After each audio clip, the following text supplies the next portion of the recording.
Sir, Shafi Parambil MP-യെ തല തല്ലിപ്പൊളിച്ച് അദ്ദേഹത്തിൻ്റെ മൂക്കിൻ്റെ എല്ല് 2 ഒടിവുണ്ട്. അദ്ദേഹം ആശുപത്രിയിൽ അടിയന്തരമായിട്ട് ശസ്ത്രക്രിയയ്ക്ക് വിധേയനായി.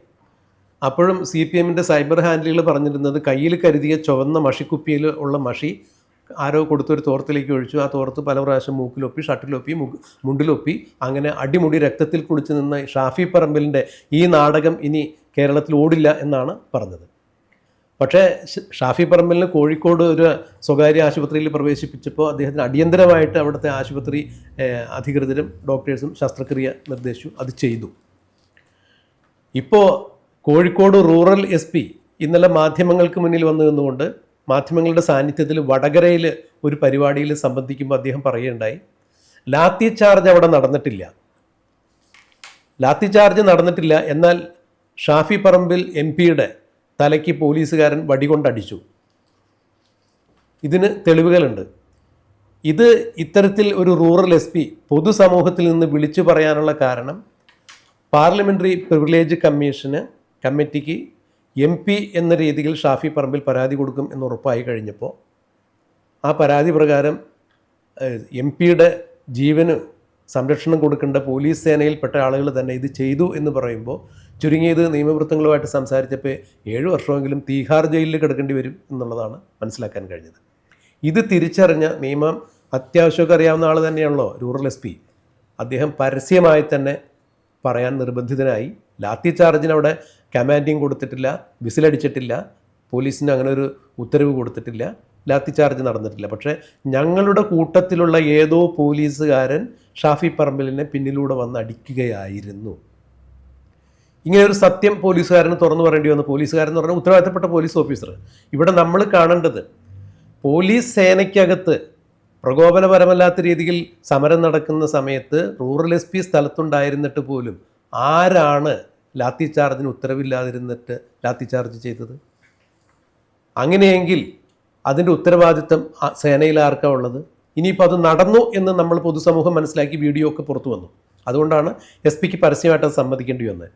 അങ്ങനെയെങ്കിൽ പോലീസ് സേനയിൽ മേലുദ്യോഗസ്ഥന്മാരുടെ ഉത്തരവില്ലാതെ ഇത്തരത്തിലൊരു വലിയ സംഭവം നടക്കുന്നു. ഒരു MP-യെ തന്നെ ആസൂത്രിതമായി കൊലപാതക ശ്രമം, വധശ്രമം ഉദ്ദേശിച്ചുകൊണ്ട് തന്നെ തലക്കടിച്ച് പൊളിക്കുന്നു, മൂക്കിൻ്റെ എല്ല് പൊട്ടുന്നു. ഇത്രയും സംഭവ വികാസങ്ങളുമായിട്ട് പരസ്യമായിട്ട് SP മാർക്കറ്റിൽ നിന്ന് വിളിച്ചു പറയുന്ന പോലെ പറയുകയാണ് പോലീസ് സേനയ്ക്ക് ഇങ്ങനൊരു അബദ്ധം പറ്റി എന്ന് പറയുമ്പോൾ അത് അറിയാതെ പറഞ്ഞതാവില്ലല്ലോ SP. അങ്ങനെയാണോ അത് പറയേണ്ടത്? ഒരു വിഭാഗം ജനങ്ങളുടെ ഇടയിൽ കുറേ ഹിന്ദുക്കളുടെയും ഗോത്രവർഗ പാരമ്പര്യമുള്ള ഹിന്ദുക്കളുടെയും ഇടയിൽ ഇന്ത്യയിലെമ്പാടും, ഇന്ത്യ മാത്രം ലോകം മുഴുവൻ ഉണ്ടെന്ന് തോന്നുന്നു, ഇന്ത്യയിലെമ്പാടും നിലനിന്ന് പോകുന്ന ഒരു ആചാരമാണ് നരബലി. ഈ നരബലി ഇന്ന് കേരളത്തിൽ വലിയ കുഴപ്പം കൂടാതെ ആ ആചാരം മറ്റ് പല രൂപത്തിലും പിന്തുടരുന്ന ഒരു CPM-കാരാണെന്ന് പറയേണ്ടി വരും. തല്ലിക്കൊല്ലുന്നുണ്ട്. അല്ല, അത് പല സംഭവങ്ങളുണ്ട്. ഇപ്പോൾ കൂത്തുപറമ്പ് സംഭവം എന്തായിരുന്നു, എന്തിനു വേണ്ടിയായിരുന്നു? അപ്പോൾ അതിൻ്റെ കോസ് പോയി, സ്വാശ്രയ കോളേജ് വിരുദ്ധ സമരം എന്നുള്ള കോസ് പോയി. പക്ഷേ രക്തസാക്ഷി പുഷ്പം വരെ അടുത്ത ദിവസം മരിക്കുന്ന അവസാന കണ്ണി പുഷ്പം വരെ ഉണ്ടായിരുന്നു. ഈ രക്തസാക്ഷികളെ സമർത്ഥമായിട്ട് വിൽക്കാൻ പറ്റി. വീണ്ടും അഭിമന്യു ഇവിടെ മഹാരാജ് കോളേജിൽ ഇങ്ങനെ കുറേ രക്തസാക്ഷികളെ സൃഷ്ടിച്ചില്ലെങ്കിൽ, ഒരു വർഷം ഒരാളെങ്കിലും മിനിമം ഉണ്ടാക്കിയില്ലെങ്കിൽ ഇവർക്ക് ഉറങ്ങാൻ പറ്റിയില്ല. മുദ്രാവാക്യം വിളിക്കാൻ ഒരു വാക്ക് വേണം, ഒരാളുടെ പേര് വേണം. അപ്പോൾ അതിനുള്ള ശ്രമത്തിൻ്റെ ഭാഗമായി നടത്തിയ ഒരു സമരം ഗവർണർക്കെതിരായിട്ട് തിരുവനന്തപുരത്ത് നടത്തി പരാജയപ്പെട്ടു. ഇവിടെ കൂത്തുപറമ്പ് സംഭവവും ഷാഫിയുടെ സംഭവമായിട്ട് വലിയ സാമ്യങ്ങളുണ്ട്. അത് ചേർത്ത് വായിക്കപ്പെടേണ്ടതാണെന്നാണോ സാർ? ചേർത്ത് വായിക്കപ്പെടേണ്ടതാണ്. പക്ഷേ ഇവിടെ പ്രശ്നം പറ്റിയത് ഇപ്പോൾ ഭരിക്കുന്നത് ഇടതുപക്ഷമാണ്. പോലീസ് വെടിവെച്ച് കൊന്നാൽ രക്തസാക്ഷി ഇല്ലാതെ പോകും. ഇപ്പോഴത്തെ പോലീസ് പുറത്ത് മിണ്ടാൻ പറ്റാവരും. അപ്പോൾ അവിടെ ഒരു സംഘടന ഉണ്ടായിട്ട് കോൺഗ്രസ് പ്രവർത്തകർ കൊന്നു എന്ന് ഷാഫിയെ തല്ലുമ്പോൾ ഓട്ടോമാറ്റിക്കായിട്ട് കോൺഗ്രസ്സുകാരെ റിട്ടാലിയേറ്റ് ചെയ്യും. ആ റിട്ടാലിയേഷനിൽ ഒരു CPM-കാരൻ മരിച്ചു കിട്ടിയ രക്ഷപ്പെട്ടില്ലേ, കിട്ടി രക്തസാക്ഷി എന്ന് പറഞ്ഞ് ഓടി നടക്കാം. ഏതെങ്കിലും ഒരു CPM-കാരനെ കിട്ടിക്കഴിഞ്ഞാൽ പുഷ്പൻ്റെ അനിയനോ ആരെങ്കിലും കിട്ടിക്കഴിഞ്ഞാൽ കോൺഗ്രസ്സുകാർ കുത്തിക്കൊന്നു എന്ന് പറഞ്ഞ് ഈ രാജ്യം മുഴുവൻ നടക്കും. ആ സംഘടന അങ്ങനെ ഉണ്ടാക്കുക എന്നുള്ള ഉദ്ദേശം, അതിന് വഴിമുണ്ടാകാൻ വേണ്ടി തന്നെയാണ് ആ പോലീസുകാരൻ ചെയ്തിരിക്കുന്നത്. അതായത് ഇപ്പോൾ ഈ പോലീസിൽ പിൻവാതിലൂടെ ധാരാളം നിയമനങ്ങൾ നടക്കുന്നുണ്ട്. ഇതുപോലെ പിൻവാതിലൂടെ നിയമനം കിട്ടി വന്ന CPM-ൻ്റെ ഗുണ്ടാ സ്വഭാവമുള്ള ക്രിമിനൽ മനസ്സുള്ള തന്നെയാണ് ഇങ്ങനെ ചെയ്തിരിക്കുന്നത് എന്നാണ് ഇപ്പോൾ പുറത്തു വരുന്ന വാർത്തകൾ. ആ ആളെ കണ്ടെത്താൻ വേണ്ടി ഞങ്ങൾ AI ബുദ്ധി വരെ ഉപയോഗിക്കും എന്നാണ് SP പറഞ്ഞത്. എത്ര പാപ്പരത്തോണെന്ന് ആലോചിച്ച് നോക്കൂ. പോലീസ് സേനയിലുള്ള ഒരു പോലീസ് ഉദ്യോഗസ്ഥൻ ഷാഫി പറമ്പിൽ എന്ന് പറഞ്ഞ MP-യുടെ തലയടിച്ച് പൊളിക്കുന്നത് പോലീസിലുള്ളൊരു ഉദ്യോഗസ്ഥൻ തന്നെയാണെന്ന് കണ്ടെത്താൻ, അത് ആരാണെന്ന് കണ്ടെത്താൻ AI ഉപയോഗിക്കും എന്നൊരു SP പറയുമ്പോൾ, പോലീസിൻ്റെ മുതിർന്നൊരു ഉദ്യോഗസ്ഥൻ പറയുമ്പോൾ പിന്നെ എന്ത് തരത്തിലുള്ള അന്വേഷണമാണ്? ആൾക്കൂട്ടത്തിനിടയിൽ വെച്ച് ഒരാളെ അടിച്ച് തല പൊട്ടിച്ച് കൊല്ലാൻ ശ്രമിച്ചു എന്ന് പറയുമ്പോൾ ആളെ കണ്ടെത്താൻ എന്താണ് അതിൻ്റെ അർത്ഥം? സുഹൃത്ത്, CPM-ൽ നിന്നിട്ട് പ്രതീക്ഷിക്കാവുള്ളൂ. അതിൽ കൂടുതൽ അവർക്ക് ഇത്തരം വർക്ക് കൾച്ചർ അറിയാവുള്ളൂ. ഇപ്പോൾ വയനാട്ടിൽ ദുരന്ത സഹായം ചെയ്യാത്തതിൻ്റെ പേരും കേന്ദ്ര ഗവൺമെൻറ്റിനെതിരായിട്ട് സമരം ചെയ്യാൻ അവരെ കൊണ്ട് പറ്റിയല്ല.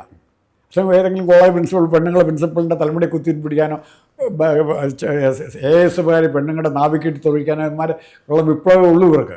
ഇനി 2 കാര്യങ്ങൾ ഇപ്പോൾ പറയാം. ഒന്ന്, ഇവർ അഭിനയിക്കാൻ ഇവർ മിടുക്കന്മാർ. അതാ അനുഭവം വെച്ചാണ് പറയുന്നത്. EP ജയരാജൻ എന്ന് പറഞ്ഞ ആളുണ്ട്. സുധാകരനെ ട്രെയിനിൽ പോകുന്ന വഴിക്ക് വെടിയുണ്ട് എന്നാ പറയുന്നത്. സുധാകരൻ വെച്ച ഒരു വെടി ഇപ്പോഴും ഈ പെടലിക്കാത്തിരിക്കും. വെടിയുണ്ട് ഇപ്പോഴും. അപ്പോൾ സുധാകരൻ 1000 പ്രാവശ്യം പറഞ്ഞു MP സ്ഥാനം ഉൾപ്പെടെ രാഷ്ട്രീയ പ്രവർത്തനം വരെ നിർത്താം.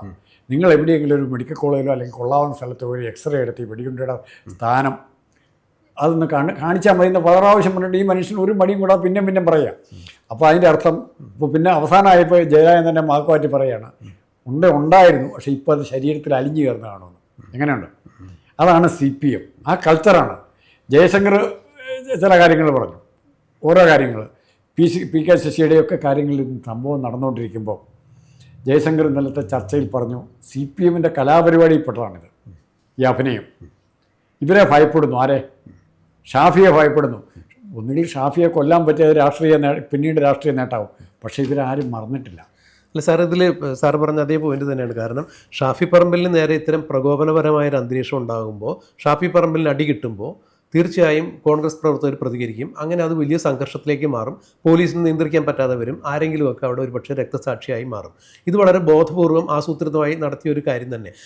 എന്തുകൊണ്ടാണ് ഷാഫി പറമ്പിലല്ലാതെ ധാരാളം ആളുകൾ അവിടെ ഉണ്ടായിരുന്നില്ല? എന്തുകൊണ്ട് ഷാഫിയെ തിരഞ്ഞു പിടിച്ചടിച്ചു? അതായത് നേതാവിന് അടി കൊള്ളുമ്പോൾ തീർച്ചയായും ഇവർ പ്രകോപിതരാകും. അല്ല, വികാരപരമായി ജനങ്ങൾ സ്നേഹിക്കുന്ന ഒരു നേതാവാണ് ഷാഫി. അതെ, വെറുതെ ഒരു മുദ്രാവാക്യം വിളിക്കുന്നതല്ല, വികാരപരമായി തന്നെ ഷാഫിയെ സ്നേഹിക്കുന്ന ജനങ്ങളാണ് അവിടെയുള്ളത്. അതുകൊണ്ട് തന്നെയാണ് ഇപ്പോൾ പാലക്കാട് ഈ ശ്രീധരനെ പോലുള്ള വലിയൊരു മനുഷ്യൻ തോൽപ്പിക്കാൻ പറ്റിയത്. മാത്രമല്ല 3 പ്രാവശ്യമാണ് പാലക്കാടിനെ പ്രതിനിധീകരിച്ച് ഷാഫി MLA ആയത്. വടകരയിൽ ശൈലജ ടീച്ചറിനെ പോലെ CPM-ൻ്റെ സമുന്നതയായ ഒരു നേതാവിന് 1 ലക്ഷത്തി ചില്ലാൻ വോട്ടിലാണ് പരാജയപ്പെടുത്തിയത്. അപ്പോഴും നോക്കണം, കാഫിർ പോലുള്ള വിവാദമൊക്കെ വന്നിട്ട് പോലും ഷാഫി അത് ഏശിയില്ല എന്നുള്ളതാണ്. അപ്പോൾ അത്രത്തോളം ജനസമ്മതിയുള്ള കോൺഗ്രസിലെ നേതാവാണ്. ഒരു തർക്കമില്ല. അപ്പോൾ ഷാഫി ഇല്ലാതാക്കുക എന്നുള്ളത് ഒരു ബോധപൂർവ്വ ശ്രമം അവിടെ നടന്നിട്ടുണ്ട്. പക്ഷേ അതിലുപരിയായി ഒരു പോലീസ് ഓഫീസർ വടകരയിൽ ഒരു പൊതു മീറ്റിങ്ങിൽ വിളിച്ചു പറയുന്നു പോലീസിൽ ഇത്തരം പ്രവണതകൾ ഉണ്ടായിട്ടുണ്ട് എന്ന് പറയുമ്പോൾ ഷാഫി MP എന്ന രീതിയിൽ പ്രിവിലേജ് കമ്മിറ്റിക്ക് കൊടുത്തിരിക്കാൻ സാധ്യതയുള്ള ആ പരാതിയെക്കുറിച്ച് അറിയുകയും SP അതിന് ആൻസറബിൾ പേഴ്സണാണ് എന്ന് മനസ്സിലാക്കിക്കൊണ്ട് തന്നെ ഇത് പറഞ്ഞതാണ്. അല്ലെങ്കിൽ ഇത്രയും കോൺഫിഡൻഷ്യൽ ആയിട്ടുള്ളൊരു കാര്യം ഒരു കാരണവശാലും പോലീസുകാർ പുറത്ത് പറയുന്നത് നമുക്കറിയില്ല. പോലീസിൻ്റെ മാനുവലിനനുസരിച്ച് അത് ശരിയാണോ ഇല്ല എന്നുള്ളത് പരിശോധിക്കപ്പെടേണ്ട കാര്യം തന്നെയാണ്. എന്തായാലും SP ഇത് പറയുമ്പോൾ ആഭ്യന്തര വകുപ്പ് മന്ത്രിയായ മുഖ്യമന്ത്രി പിണറായി വിജയൻ്റെ മുഖമെടുത്തിൽ അടി കൊടുക്കുന്നതിന് തുല്യമായി. ആഭ്യന്തര വകുപ്പിന് കീഴിലുള്ള പോലീസുകാർ അതിന് റൂറൽ SP പറയുന്നു, എൻ്റെ മേലുദ്യോഗസ്ഥരുടെ ഉത്തരവില്ലാതെ അവിടെ ലാത്തി ചാർജിന് ഉത്തരവില്ലാതെ ഒരു പോലീസുകാരൻ ലാത്തി കൊണ്ട് MP-യുടെ വടകര MP-യുടെ തലയടിച്ച് പൊളിക്കുമ്പോൾ പേരാമ്പ്രയാണ് സംഭവം നടക്കുന്നത്. തലയടിച്ച് പൊളിക്കുമ്പോൾ തീർച്ചയായും ഇത് ആരിലേക്കാണ് ചെല്ലുന്നത്? ആഭ്യന്തര വകുപ്പ് മന്ത്രിക്ക് നേരെ കരണത്ത് കിട്ടിയൊരു അടി തന്നെയാണല്ലോ, അല്ലേ? അപ്പോൾ ഇത് SP ആരെ ഉദ്ദേശിച്ചിട്ടാണ് പറഞ്ഞത്? ഷാഫി പറമ്പിലിനോട് മാപ്പ് പറയുന്നത് പോലെ ഞാനല്ല ഇത് ചെയ്തേക്കണേ, ലാത്തി ചാർജിന് ഉത്തരവുണ്ടായിരുന്നില്ല, ഈ പോലീസുകാരൻ CPM-ൻ്റെ ആളാണ്, എനിക്കതിൽ ഉത്തരവാദിത്വമില്ല, ആഭ്യന്തര വകുപ്പ് മന്ത്രി എന്ന രീതിയിൽ ഇത് മുഖ്യമന്ത്രി പിണറായി വിജയൻ്റെ പരാജയമാണ് എന്ന് SP ഭംഗീന്ദ്രേണ പറഞ്ഞു വെച്ചതാണോ ഇത്? പക്ഷേ താങ്കൾ പറഞ്ഞതിനോട് എനിക്ക് സ്വല്പം വിയോജിപ്പുണ്ട്. പറയൂ. ലോക്സഭാ സ്പീക്കറാണ് നടപടി എടുക്കേണ്ടത്. ലോക്സഭയിൽ BJPക്ക് സാമാന്യം നല്ല ഭൂരിപക്ഷമുണ്ട്. ആ സ്പീക്കർ ഒരു ഇന്നലത്തെ പിണറായി വിജയൻ്റെ പത്രസമ്മേളനം കണ്ടപ്പോൾ ഒരു കാര്യം തീരുമാനിച്ചു, ഡൽഹി പോയി മോഡിയെയും എല്ലാം കണ്ടിട്ടാണ് അമിത്ഷാ കണ്ടിരുന്നത്. അപ്പോൾ വളരെ ചെയർഫുൾ പിണറായിയാണ് കണ്ടത്, പണ്ട് കാണാത്ത പിണറായിയാണ്, മോഡി ഉൾപ്പെടെ. അപ്പോൾ ചില ഉറപ്പുകൾ, സുവ്യക്തമായ ഉറപ്പുകൾ പിണറായിക്ക് കിട്ടിയിട്ടുണ്ട്. പ്രിവിലേജ് നടപടിക്ക് വേണ്ടി സ്പീക്കറിനെ റെക്കമെൻഡ് ചെയ്താൽ അതും ഇപ്പോഴും അന്വേഷണമായിട്ട് അതങ്ങ് പോകാൻ പറയുള്ളൂ. സ്പീക്കർ അന്വേഷിച്ച് റിപ്പോർട്ട് തരാൻ പറഞ്ഞു. അല്ല സാറേ, അത് സാറ് പറഞ്ഞത് ഇത് പബ്ലിക് ഡൊമൈനിൽ സഹായം കിട്ടും. പബ്ലിക് ഡൊമൈനിലുള്ള വീഡിയോ ആണത്. ആയിക്കോട്ടെ, സ്പീക്കർ അതിനെപ്പറ്റി ആ വീഡിയോ പഠിക്കാനായിട്ട് ഫോറൻസിക് ഡിപ്പാർട്ട്മെൻറ്റ് കൊടുക്കും. അവരിത് വെച്ചുകൊണ്ടിരിക്കുക. ഒരു 6 മാസം എടുക്കുക. സ്പീക്കറിലെ സ്പീഡപ്പ് ചെയ്യുന്നുണ്ട്. സ്പീക്കർ ഒന്ന് സ്ലോ മോഷനിൽ പോകാൻ തീരുമാനിക്കുമോ, അല്ലെങ്കിൽ അതിന് കാര്യമായിട്ടൊന്നും പറ്റിയില്ല, വെറുതെ സാധാരണ ഉന്തും തള്ളും ഉണ്ടായി പരിക്കേ പറ്റി എന്നുള്ള നിഗമനത്തിൽ എത്തിക്കഴിഞ്ഞാൽ സ്പീക്കർ, കാരണം ഇപ്പോഴത്തെ സ്പീക്കറാണ്, എന്തും ചെയ്യും. ഇലക്ഷൻ കമ്മീഷൻ നമ്മൾ കാണുന്നുണ്ട്, ചില സുപ്രീം കോടതി ജഡ്ജിമാരെ കാണുന്നുണ്ട്, എന്തും ചെയ്യും. പിണറായിക്ക് വേണ്ടി മോഡി ഇപ്പോഴത്തെ പരിസ്ഥിതിയിൽ എന്തും ചെയ്യും.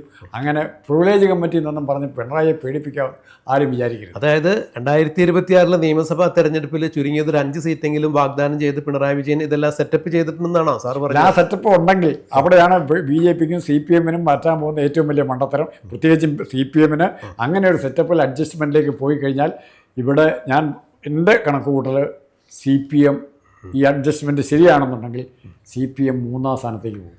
എന്തായാലും ഈ ഷാഫി പറമ്പിൽ MP-യുടെ തലതല്ലി പൊളിച്ചതിൻ്റെ പേരിൽ ഈ പോലീസുകാരനും പരസ്യമായിട്ട് ഇത് പ്രസ്താവിച്ച SP-യും എല്ലാം നിയമത്തിൻ്റെ മുന്നിൽ നിന്ന് മാറി നിൽക്കാൻ സാധ്യതയില്ല, ഒഴിഞ്ഞു പോകാനും സാധ്യതയില്ല. ഷാഫി പറമ്പിൽ പൂർവാധികം ശക്തിയോടെ തിരിച്ചു വരും. അതിലുപരി ജനങ്ങളിത് കണ്ടിട്ടുണ്ട്, പബ്ലിക് ഡൊമൈനിൽ ഇത് കിടക്കുന്നുണ്ട്. അതാണ് എൻ്റെ വില, അല്ലാണ്ട് സ്പീക്കറൊന്നുമല്ല. അപ്പോൾ തീർച്ചയായും ഇതിന് ജനകീയമായ ജനാധിപത്യപരമായ രീതിയിലൊരു തിരിച്ചടി പിണറായി വിജയൻ ഉണ്ടാകും. അതിൻ്റെ പ്രതിഫലനം പാലക്കാട് രാഹുലിൻ്റെ മാങ്കൂട്ടത്തിന് പരസ്യമായിട്ട് അവിടെ ചെല്ലാൻ പറ്റിയ ഈ ഒറ്റ പ്രശ്നം. അതെ, അത് രാഹുലിനും വലിയ പ്രിവിലേജ് കൊടുത്തു. രാഹുലിന് എക്സ്ട്രാ മൈലേജ് ഉണ്ടാക്കി കൊടുത്തു. എന്തായാലും ഇനി ഈ കാര്യത്തിൽ എന്ത് സംഭവിക്കും എന്നുള്ളത് കണ്ടറിയാം.